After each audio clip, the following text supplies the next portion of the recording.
Greetings in the name of our Lord.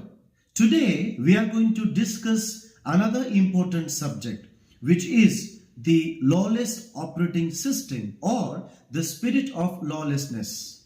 हमारे प्रभु परमेश्वर के नाम से अभिवादन। आज हम एक और महत्व विषय पर बात करेंगे जिसका नाम है अधर्म की आत्मा या कार्य प्रणाली।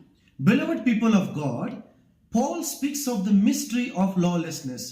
In the book of 2 Thessalonians chapter 2:7 it reads, "For the mystery of lawlessness is already at work. He who now restrains will do so until he is taken out of the way." Paul says this mystery is already at work in the world, and if we as a church do not discern it, it will infiltrate us. The lawless spirit is subtle, it does not want to be accountable. It damages relationships and its ultimate goal is to destroy the order of God in the house. प्रिय जनों, दूसरा थिस्सलुनीकियों उसकी दूसरे के साथ में पौलुस कहता है, क्योंकि अधर्म का भेद अब भी कार्य करता जाता है, पर अभी एक रुकने वाला है और जब तक वो दूर ना हो जाए वो रोके रहेगा। पौलुस कहता है कि अधर्म की आत्मा पहले से ही काम कर रहा है। ये आत्मा बहुत चालाक है, ये जवाबदेही से भागती है, रिश्तों को तोड़ती है और अंततः परमेश्वर की व्यवस्था को कलीसिया में नष्ट करना चाहती है। यदि हम इसे ना पहचाने तो ये हमें भी प्रभावित कर देगी। So let's look at some examples from the Bible. Peter was demonized when he resisted the cross. Jesus rebuked him saying, "Get behind me, Satan," in Matthew 16:23. Judas betrayed Jesus right at the table of covenant. The sons of Sceva tried to use authority they never carried. David was moved by Satan to count Israel. Saul disobeyed and the spirit of the Lord departed and demon tormented him. Each of these shows that even chosen people can be influenced when they allow lawlessness. आइए कुछ उदाहरण को देखें। पतरस तब शैतान से प्रभावित हुआ जब उसने क्रूस का विरोध किया। मत्ती 16:23। यहूदा ने वाचा की मेज पर बैठकर यीशु को धोखा दिया। स्कीवा के पुत्र उस अधिकार में चले जो उनके पास था ही नहीं।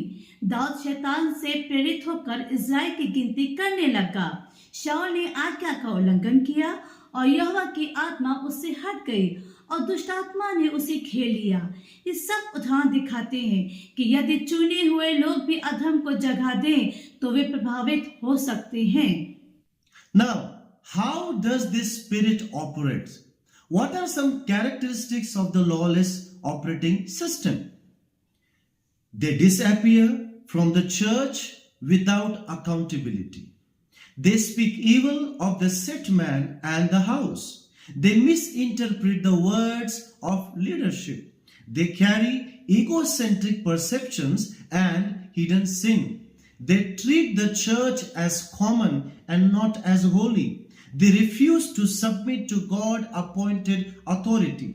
This is why they become unstable, spiritually neurotic, and destructive.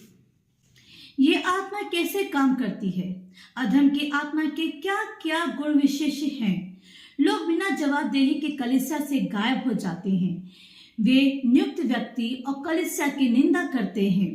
वे अगुआ के वचनों का गलत अर्थ निकालते हैं।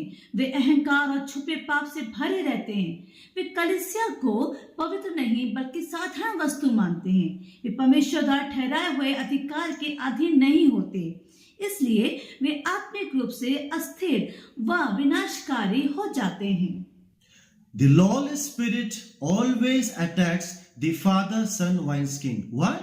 Because the father-son relationship is the wineskin that carries the new wine of the kingdom. When Korah rebelled against Moses, the ground swallowed him. When Absalom rose against David, he died hanging on the tree. Lawlessness always ends in destruction.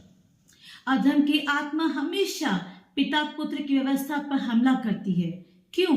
क्योंकि पिता पुत्र का संबंध ही वो पात्र है जो राज्य की नई दाखरस को संभालता है। जब कोरा ने मूसा का विरोध किया तो पृथ्वी ने उसे निगल लिया। जब अब्सलोम ने दाऊद का विरोध किया तब वो पेड़ पर लटक कर मर गया। अधर्म का अंत सदैव विनाश है। Now, what should be our response to this system? As pastors and leaders, we cannot tolerate lawlessness at all. Our role is to rebuke, correct, and realign. Paul told Timothy, rebuke, correct, exhort with all patience in 2 Timothy 4:2. We must not allow Jezebel, Korah, Absalom, or the religious spirit to rule in the house. अधर्म कार्य प्रणाली के प्रति हमारी प्रतिक्रिया क्या होनी चाहिए? पास्टर और अगुओं के रूप में हम अधर्म को सहन नहीं कर सकते। हमारा कार्य है डांटना, सुधारना और पुनः स्थापित करना। पौलुस ने तीमुथियुस से कहा 2 तीमुथियुस 4:2 में, डांट, सुधार और समझा सब धैर्य के साथ। हमें जेजेबेल, कोरा, अब्सलोम या धार्मिक आत्मा को घर पर शासन नहीं कर देना चाहिए। The solution is always in the word. Jesus defeated Satan by saying, "It is written."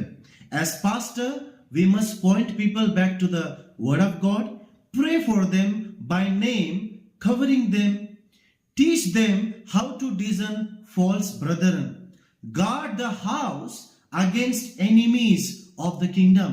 समाधान वचन में ये है, यीशु ने शैतान को हराया ये कहकर कि लिखा है।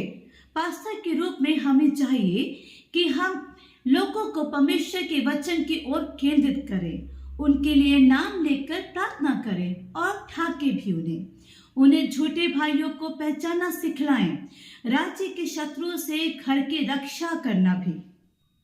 Let's look at the apostolic mnemonic accursed saint.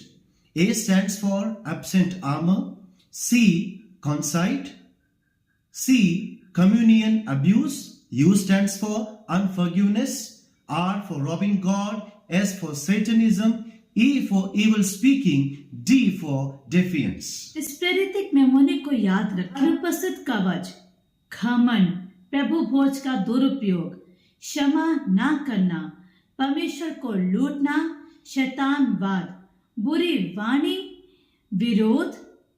So let us declare the lawless spirit will not succeed in this house. Every Jezebel, Korah, Absalom and Judah spirit is exposed and defeated. Sons will rise in covenant, grace will flow and the kingdom will advance in his glory. अधर्म की आत्मा इस घर पर सफल नहीं होगी। हर Jezebel, कोरा, अब्सलोम और यहूदा की आत्मा बेनकाब और पराजित होगी। पुत्र वाचा में स्थिर होकर उठेंगे, अनुग्रह बहेगा और राज्य महिमा में आगे बढ़ेगा। May God bless you through this word. हमेशा आप सभी को इस वचन के द्वारा आशीर्वादित करें। Amen.